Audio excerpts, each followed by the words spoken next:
જય રામ, જય શ્રી કૃષ્ણ, ઓમ નમઃ શિવાય। સ્વાગત છે મારી ચેનલમાં। કરીબુ વેલકમ। કેમ છો બધા? મજામાં? ટેસ્ટી અને ચટાકેદાર આ નાસ્તો એક બટેટા અને થોડાક વેજીટેબલનો ઉપયોગ કરીને બનાવ્યો છે। તો ચાલીએ રેસીપીની શરૂઆત કરીએ। કોઈપણ સાઇઝનું એક બટેટું લઈ લો અને તેની ઉપરની છાલ છોલી કાઢો। બટેટાની છાલ કાઢી દીધા પછી તેને પાણીથી સારી રીતના ધોઈ લો।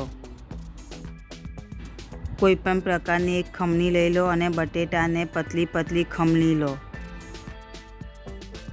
બટેટું ખમણાઈ ગયા પછી હવે તેમાં નાખશું 3 ચમચી મોટી ભરીને ઝીણી સમારેલી ડુંગળી અને થોડાક ગાજર ખમણીને નાખ્યા છે। મેં અહીંયા અડધું ગાજર ખમણીને નાખ્યું છે। હવે તેમાં કોથમીરી થોડીક નાખશું કાપીને। હવે તેમાં નાખશું 1 કપ સૂજી, 1 ચમચી કસૂરી મેથી, 1 ચમચી ધાણા જીરું, અડધી ચમચી મરીનો પાવડર, 1 ચમચી જીરાનો પાવડર અને ઝીણું એક સમારેલું મરચું નાખશું। અહીંયા તીખાશ માટે મેં મરચાં ઉમેર્યા છે ઝીણા કાપીને। હવે આ બધી સામગ્રીને સારી રીતના મિક્સ કરી લઈશું। મિક્સ કર્યા પછી તેમાં અડધો કપ છાશનો ઉપયોગ કરશું। થોડી થોડી છાશ નાખતા જાશું અને મિક્સ કરતા જાશું। અહીંયા મેં દહીંનો ઉપયોગ કર્યો નથી। આ છાશ ખાટી છે તો તેથી મેં લીંબુ નાખ્યું નથી। જો તમારી છાશ ખાટી ના હોય તો તમે લીંબુનો ઉપયોગ કરી શકો છો।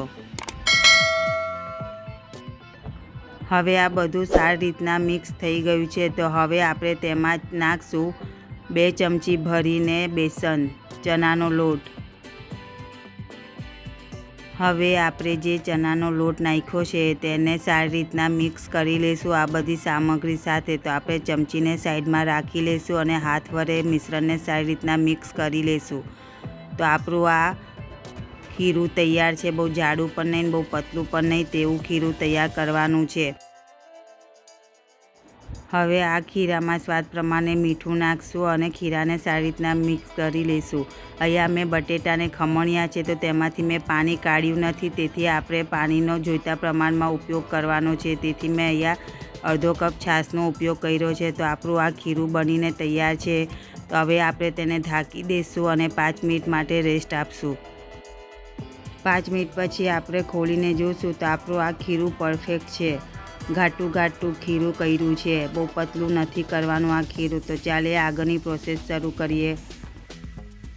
ગેસને ચાલુ કરી નાખો અને તેના ઉપર એક નોનસ્ટિક તવાને રાખી દો। મેં આ તવાનો ઉપયોગ કર્યો છે। હવે તે તવાને ઓઇલ વડે ચારે બાજુ ગ્રીસ કરી લઈશું ને ચારે બાજુ જરી જરી રાઈ નાખી દઈશું અને તલ નાખી દઈશું। હવે આપણે જે ખીરું તૈયાર કર્યું હતું જેમ દેખાડ્યું છે એ પ્રમાણે ચારે બાજુ ખીરાને હાથ વડે લઈ લઈશું અને તેમાં રાખશું। હવે ખીરાને ચારે બાજુ હાથ વડે પાથરી દઈશું જેથી ગોળ આકાર આવી જશે। તો ચારે બાજુ આવી રીતના આપણે ખીરાને એક પછી એક પાથરી લઈશું। તો આપણું આ ખીરું પથરાઈ ગયું છે તો હવે તેની ઉપર થોડાક તલ છાંટી દઈશું અને કોથમીરી છાંટી દઈશું અને 3-4 મિનિટ સુધી આપણે સ્લો ટુ મીડિયમ ફ્લેમ પર તેને થવા દઈશું। હવે તેની ઉપર થોડું થોડું તેલ લગાવી લઈશું ચારે બાજુ। 2-3 મિનિટ પછી નીચે શેકાઈ ગયા પછી તેને આપણે ફરાવી લઈશું અને બીજી બાજુ શેકવા દઈશું। બીજી બાજુ પણ આપણે 3-4 મિનિટ સુધી સ્લો ટુ મીડિયમ ફ્લેમ ઉપર થવા દઈશું। તમને મારી રેસીપી કેવી લાગે છે અને કયા ગામમાંથી કે કયા દેશમાંથી જોવો છો તે અમને કોમેન્ટમાં જરૂરથી કહેજો। તો આપણો આ નાસ્તો બનીને તૈયાર છે। તો હવે તેને આપણે ગેસ પરથી ઉતારી લઈશું। હવે બીજી રીતે નાસ્તો તૈયાર કરશું। તો ગેસ ઉપર વઘારિયું રાખી દઈશું અને વઘારિયામાં તેલ નાખશું 1 ચમચી જેટલું।